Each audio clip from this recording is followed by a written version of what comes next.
Assalamualaikum warahmatullahi wabarakatuh. Bismillahirrahmanirrahim. Allahumma sholli ala Sayyidina Muhammad wa ala ali Sayyidina Muhammad. Sahabat dan saudara-saudaraku di mana saja berada, sehat walafiat tentunya, dan mudah-mudahan selalu dalam lindungan Allah Subhanahu wa taala. Sahabat dan saudaraku, pada kesempatan ini kita akan membahas tentang sebuah rekaman, ini bocoran ya, yang didapat dari salah seorang mukibin yang saat ini sudah menjadi lawannya ya, jadi sudah keluar dari mukibin. Mereka membawa rekaman ini. Ini rekaman memang terjadi pada saat atau setelah 212 ya. Dan pada rekaman ini di sini adalah niat-niat jahatnya Rizik Syihab kepada Indonesia ya, di mana beliau akan menekan pihak atau fundamentalis ya. Pihak fundamentalis itu ya Indonesia ya, baik negaranya, baik ulamanya, baik kiainya. Sebab para kaum fundamentalis itu adalah orang yang menjaga keutuhan sejarah kebudayaan Islam, gitulah kira-kira ya. Nah, di sini mereka melakukan penekanan kepada fundamentalis ya, di mana Rizik memberikan arahan kepada kaumnya, mungkin para anggota FPI atau apa ya, di depan para jamaah di situ. Mereka memberikan ancaman, pengarahan untuk melakukan tindakan-tindakan yang diucapkan yang dipaparkan oleh Rizik Syihab, baik caranya, strateginya, dan segala sesuatu yang harus dijalani oleh para kelompoknya. Inilah jahatnya Rizik Syihab. Jadi sejak dulu Rizik Syihab itu nggak pernah punya niat baik ya, nggak pernah ada niat baik untuk Indonesia dan rakyat Indonesia. Walaupun dia berada di atas podium, itu hanya orasi-orasi yang provokasi ya. Jadi tidak pernah untuk membimbing warga Indonesia ini ke jalan yang benar, itu mustahil buat Rizik. Sebab hatinya itu udah rusak, sudah jahat ya. Jadi hal yang tidak mungkin bagi Rizik ya untuk menjadi orang yang baik ya. Nah, kalaupun ada niat-niat baik pada saat terpepet. Nah, pada saat sekarang ya, saat ini sedang ramai masalah nasab. Nah, beliau terpepet. Beliau memberikan tekanan ya, harus menghormati kiai, harus menghormati ulama, bila perlu cium tangan pada kiai. Itu yang ditekan. Itu adalah hanya sistematisnya ya. Sistematis karena dia sudah merasa tertekan, terdesak ya.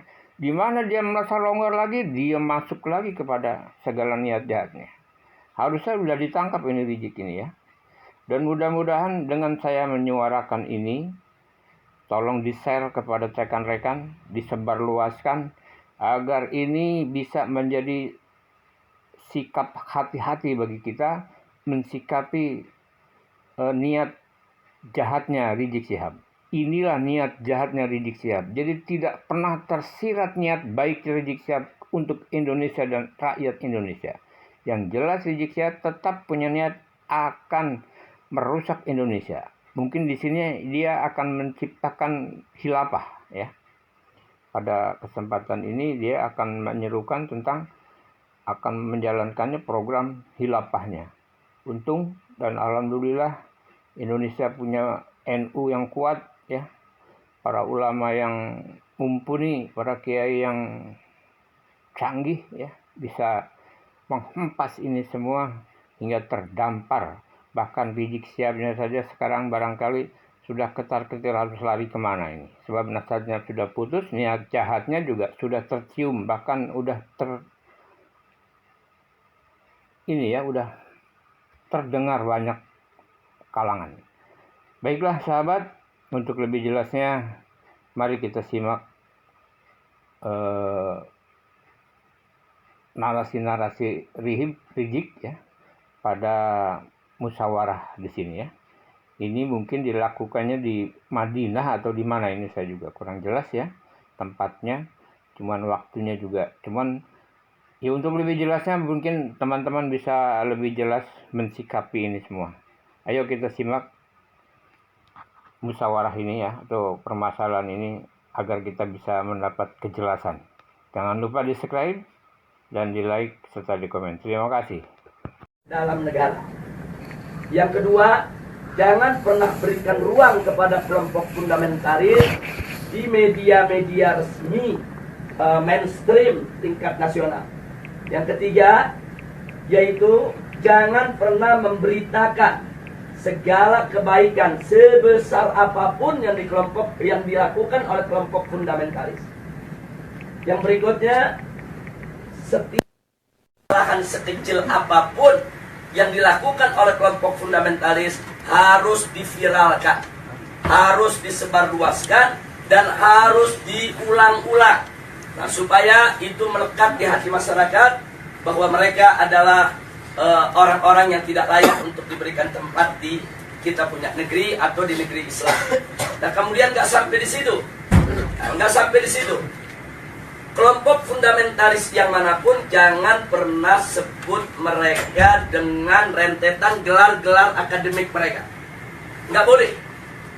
Apakah itu gelar-gelar kehormatan di tengah masyarakat atau gelar akademik, profesor, doktor, dan lain sebagainya. Jangan. Cukup sebut namanya aja untuk mengopinikan di masyarakat bahwa kelompok fundamentalis itu kuper, bodoh, tidak berpendidikan, tidak punya gelar, nggak ngerti dunia akademik, dan seterusnya.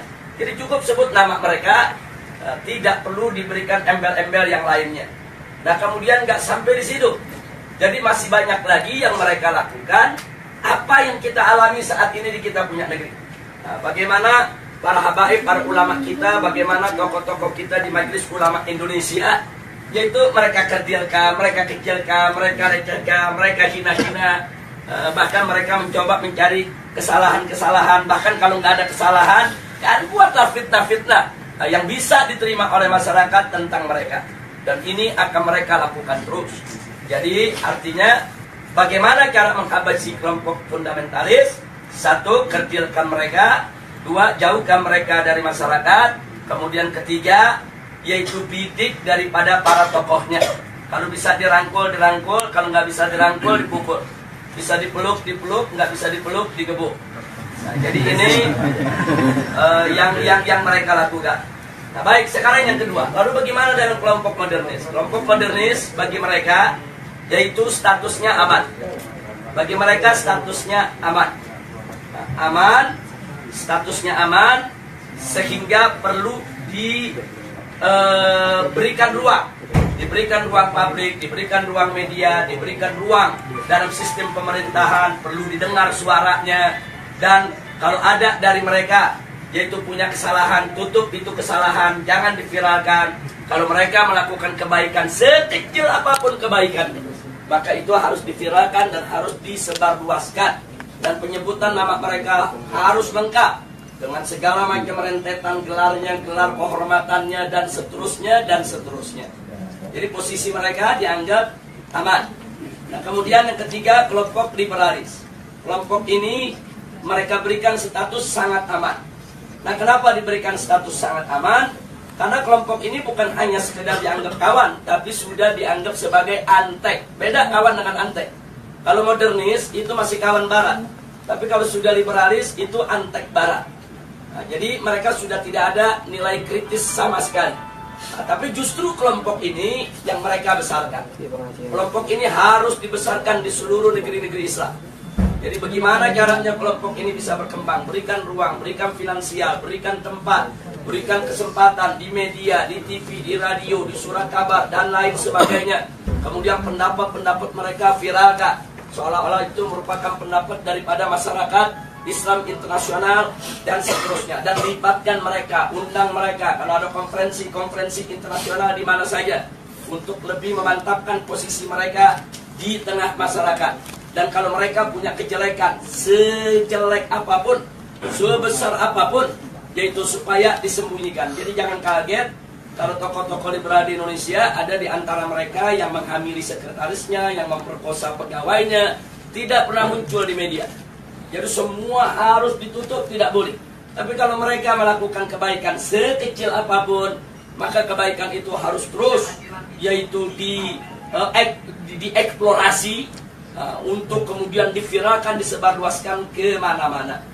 Nah ini maka itu disebut ini kelompok status sangat aman. Yang terakhir, yang tradisionalis, kelompok ini masih diberikan status waspada. Loh, kenapa dikatakan waspada?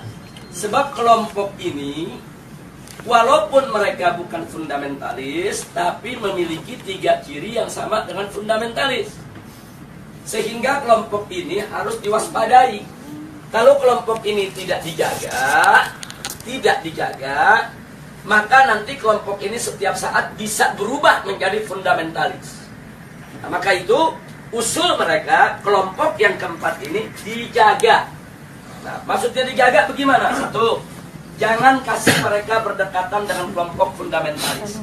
Sebab kalau kelompok tradisionalis dengan kelompok fundamentalis duduk bareng satu meja, satu kursi, mereka diskusi, maka kelompok tradisionalis berpotensi besar untuk berubah menjadi fundamentalis.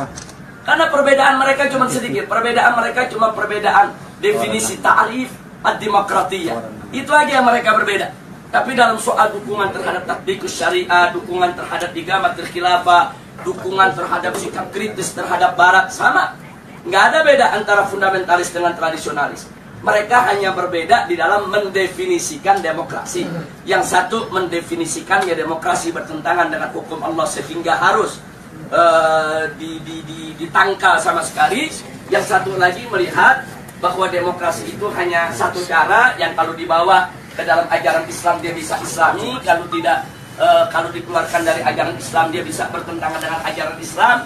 Hanya ini saja berbeda. Nah kalau mereka duduk bareng diskusi, maka kelompok tradisionalis berpotensi besar berubah menjadi fundamentalis menurut mereka, menurut Rand Corporation. Maka itu fundamentalis dan tradisionalis tidak boleh bersentuhan, harus dijauhkan, bahkan harus diadu domba. Nah ini yang terjadi di Indonesia saat ini. Bagaimana supaya dua kelompok ini diadu domba? Nah, kenapa ini yang harus diadu domba? Karena kelompok fundamentalis dan tradisionalis ini yang pengikutnya paling banyak. Kalau yang namanya modernis, kelompoknya tidak seberapa. Modernis dalam pengertian Rand Corporation. Apalagi liberalis. Mereka nggak seberapa. Mereka punya basis massa. Kita bicara basis massa akar rumput.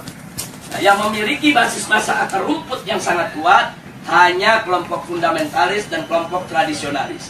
Maka itu kalau ini bersatu, ini akan menjadi satu kekuatan umat Islam yang maha dahsyat, yang bisa merontokkan kekuatan mereka, sehingga mereka akan melakukan berbagai macam upaya bagaimana dua kekuatan ini untuk tidak bersatu. Nah itulah sebabnya aksi 212 di mata mereka ini merupakan persatuan antara fundamentalis dan tradisionalis. Dan mereka sangat panik, mereka sangat kalap, karena yang masuk dalam aksi 212 itu dari semua elemen umat Islam. Apapun organisasinya, apapun partai politiknya, apapun mazhab pemikirannya, mereka datang, mereka tidak tanya Anda NU, Anda Muhammadiyah, Anda FPI, enggak. Mereka enggak nanya Anda P3, Anda PKS, Anda PKB, enggak. Mereka enggak nanya. Mereka enggak nanya mazhab, Anda Syafi'i, Anda Hambali, Anda enggak. Mereka enggak nanya Anda ini termasuk yang Aswaja, yang Wahabi, atau yang Salafi dan lain. Enggak ada. Mereka hanya tahu Anda Muslim, saya Muslim, kita datang untuk bela Islam. Justru ini yang menakutkan musuh. Nah karena ini membuat mereka panik dan mereka kalap. Akhirnya semua tokoh-tokoh yang terlibat dalam aksi 212 mereka kriminalisasi. Sebagian ada yang dimakarisasi, sebagian ada yang diterorisasi, sebagian ada yang dikriminalisasi.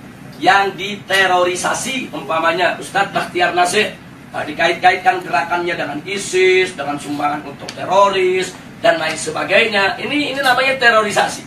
Nah, sedangkan makarisasi seperti Kiai Khattab, Muhammad Al-Khattab yang saat ini ditahan dan dipenjara. Nah, ini dikait-kaitkan dengan inilah gembong yang membuat makar, inilah yang ingin menggulingkan pemerintah dan lain sebagainya, dan lain sebagainya. Ini namanya makarisasi. Nah, sedangkan kriminalisasi, aneka ragam tindak yang dianggap pidana itu dinisbahkan kepada para aktivis kita. Nah, jadi sekali lagi bahwa langkah-langkah kriminalisasi, kemudian makarisasi, terorisasi, ini merupakan jalan yang mereka ambil saat ini untuk membuyarkan kesatuan daripada umat Islam. Maka itu saya minta kepada segenap umat Islam, khususnya kepada thalabah yang ada di Madinah ini, khususnya secara istimewa adalah antum semua, baik mukimin maupun pekerja dan lain sebagainya. Yuk kita rapatkan barisan, dan yuk mari sama-sama kita aktif di dalam perang politik. Nah, jadi jangan pernah kita lalai. Jadi jangan lupa, ini handphone yang Anda pegang ini di zaman sekarang bisa menjadi senjata yang luar biasa. 3-4 tahun yang lalu, itu manakala gerakan kita digembosi oleh televisi mainstream yang ada di Indonesia, kita nggak berkutik. Digembosi koran, digembosi majalah, digembosi televisi, kita tidak berkutik. Kenapa? Karena saat itu media televisi adalah media yang paling kuat, adidaya, paling berkuasa untuk membentuk opini. Nah, sementara yang memiliki televisi itu hanya konglomerat. Nah, mereka yang punya uang banyak, karena operasional untuk sebuah televisi itu bisa ratusan miliar. Nah, jadi kita nggak berkutik. Jadi semua opini di kita punya negeri itu dibentuk oleh para konglomerat yang pemilik daripada televisi tersebut. Tapi alhamdulillah 3 tahun terakhir ini ada perubahan, terobosan teknologi yang luar biasa. Munculnya WA, Instagram, kemudian medsos yang lainnya. Ini membuat bahwa penguasaan opini tidak lagi didominasi oleh konglomerat. Bahkan masyarakat biasa cuma modal handphone, beli pulsa di Indonesia 5.000 perak, dia bisa bikin opini. Modal 5.000 perak, foto sana, foto sini, rekam sana, rekam sini. Mereka viralkan dari grup ke grup. Bahkan kadang-kadang banyak orang mendapatkan berita lebih dulu dari WA ketimbang dari TV. Lebih dulu dari WA ketimbang dari radio. Lebih dulu dari WA ketimbang dari majalah dan koran. Nah, ini luar biasa. Artinya apa? Dalam kondisi yang seperti ini, alhamdulillah umat Islam ini pandai menggunakan kesempatan. Jadi kita lihat secara tidak direncanakan, tidak ada rapatnya, tidak ada musyawarahnya, tidak ada pendaftarannya, tahu-tahu muncul Laskar Cyber Muslim. Netizennya nggak main-main itu, yang mendukung itu. Itu kalau ada satu akun menyerang Islam, itu bisa ada jutaan akun menyerang balik kepada bersangkutan. Jadi artinya ini kan nggak ada kan kantor Laskar Cyber Muslim, nggak ada. Siapa pemimpinannya, ketua umum Laskar Cyber Muslim, nggak ada. Ini muncul begitu aja di dunia media. Tapi jangan lupa, justru Laskar inilah yang berjasa besar dalam setiap aksi bela Islam yang ada di Indonesia. Jadi mereka yang memviralkan berita, mereka yang buat pertahanan opini, mereka yang bentuk opini. Kalau ada opini-opini buruk terhadap para ulama, para kiai, mereka yang memendung, mereka yang hantam balik, dan seterusnya dan seterusnya. Dan kekuatan mereka dahsyat. Itu kalau dihitung daripada frekuensi yang ada di dalam medsos, itu kekuatan netizen yang ada di Laskar Cyber Muslim ini lebih dari 2 juta orang.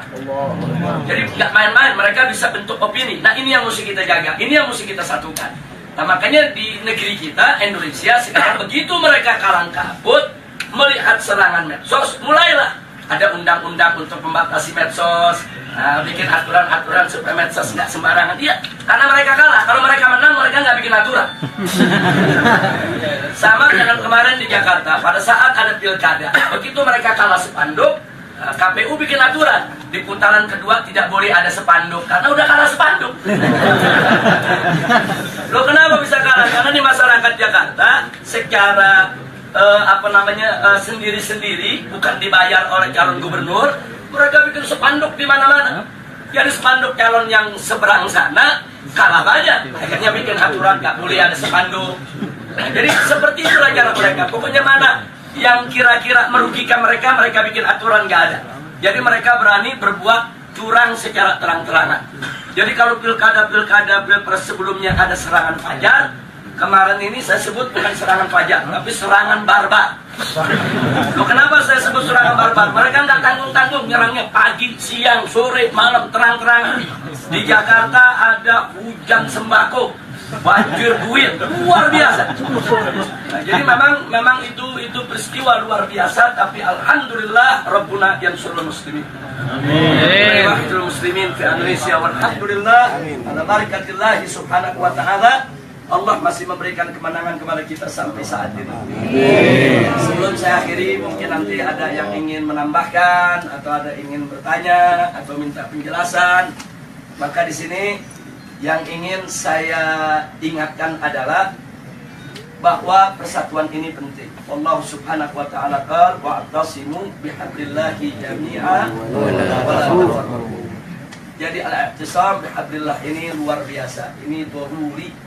Jadi kita harus bersatu dalam iman, bersatu dalam Islam, bersatu dalam ihsan, bersatu di dalam penegakan hukum Allah Subhanahu wa taala. Wala tafarraqu, dan jangan sekali-kali kamu bercerai. Jangan lupa bahwa persatuan itu bukan hanya sekedar sumber kekuatan, tapi persatuan itu juga merupakan sumber pertolongan Allah. Di mana kita tahu An-Nabi alaihi salatu wassalam